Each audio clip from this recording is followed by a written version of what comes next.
১৬ কলির জামা সিলাবো, মানে সিলাবো বলতে সেলাই শুরু করে দিয়েছি। বিস্তারিত একটা ভিডিও করব।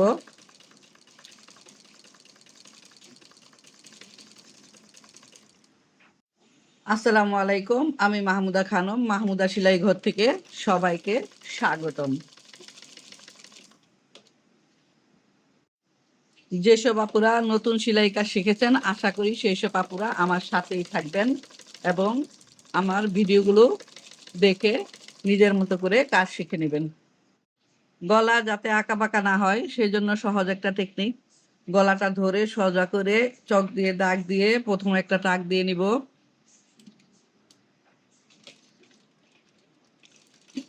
এই টাকটা দিয়ে দিলাম মাঝখানে, তাহলে আর গলাটা আঁকাবাঁকা হবে না। এখন গলার কোনা কেটে নিচ্ছি।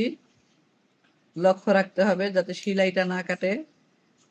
3টা কোনাই কেটে নিব।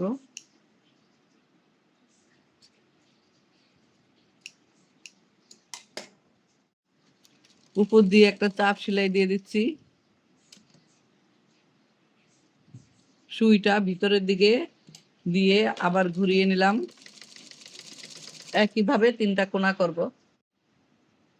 সামনের গলা পিছের গলা করে নিয়েছি। এখন কাঁধ জয়েন করছি।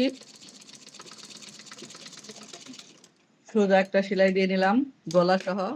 এখন গলার কাপড়টা এইভাবে ভাঁজ করে দিয়ে আরেকটা সেলাই করব।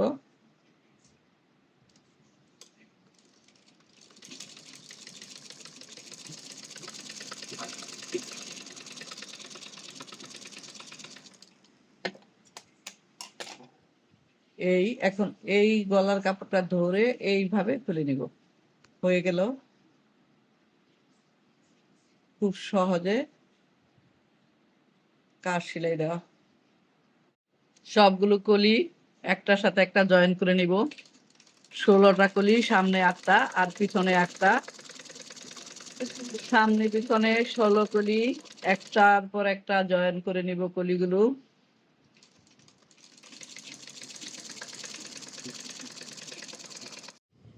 সবগুলো কলি জোড়া দিয়ে নিলাম, 16টা কলি। তবে কলিগুলা জোড়া দেওয়ার সময় একটা টেকনিক, একটা বুদ্ধি খাটাতে হয়েছে। কারণ কাপড়টা তো আমি কোনাকুনি কেটেছি, তাই জন্য একটা সোজা সোজা দিক বের হয়েছে আর একটা বের হয়েছে একটু আড়া। যেই কাপড়টা আড়া, আড়া কাপড়ের সাথে আড়া কাপড়টা জোড়া দিয়েছি, আর সোজা কাপড়টার সাথে সোজা কাপড় জোড়া দিয়েছি। এই পারফেক্ট নিয়মে কাপড়টা জোড়া দিলে ঘেরটা, এই যে রাউন্ড ঘেরটা খুবই সুন্দর হবে, দেখতে ভালো লাগবে। এখন কোমরের কাপড় আর বডির কাপড় জোড়া দিয়ে নিচ্ছি।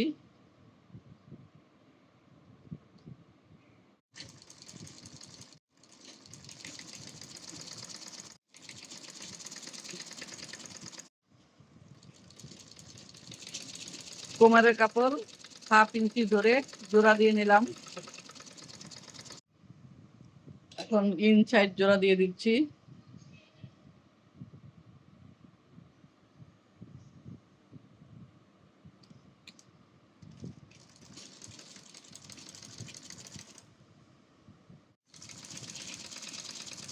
তারপরেও যদি না বুঝতে পারেন আরো স্লো ভাবে দেখিয়ে দিব,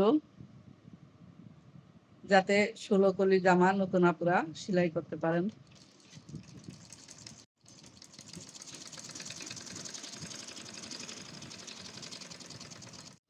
চওড়া পটি দিয়ে হাতায় লেস লাগানো 4টার ভিডিওতে দিয়েছি। এখন হচ্ছে ইনসাইড জোড়া দিয়ে নিলাম। হাতার মোড়াটা মেপে নিলাম বডির মোড়ার সাথে একদম পারফেক্ট করে। এখন হাতার মোড়া আর বডির মোড়া জয়েন দেব। হাতার ভাও দিকের পাট আর বডিটা উল্টা করে নেওয়া আছে। বডির ইনসাইডের দিকে আমি হাতাটা দিয়ে দিলাম।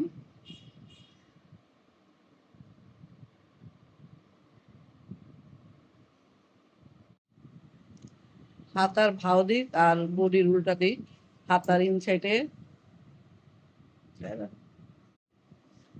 বডির উল্টা পাশ আর হাতার ফাও পাশ, হাতাটা ভিতরের দিকে দিয়ে এখন হাতা জয়েন করে নিব। বডির কাপড়টা হালকা টান রাখবো আর হাতার কাপড় লোন দিয়ে হাতাটা সেলাই করব।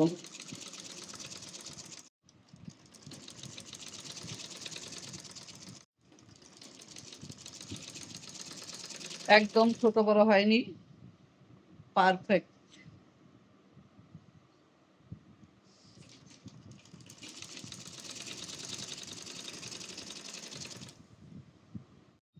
জামা 16 কলির জামা শিলানো অলমোস্ট হয়ে গিয়েছে। এখন নিচের হেমটা আমি 1 ইঞ্চি ভেঙে নিচের হেমটা দিয়ে নিচ্ছি।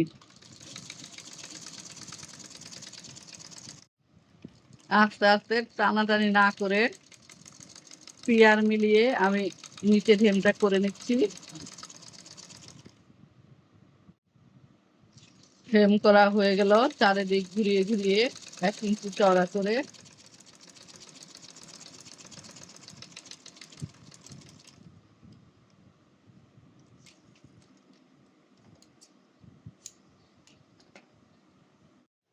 হয়ে গেল জামা সেলাই করা। ডিভাইডার হাতা দিয়ে জামাটা বানালাম। কেমন হয়েছে লেস, কাপড়ের রং সবাই জানাবেন।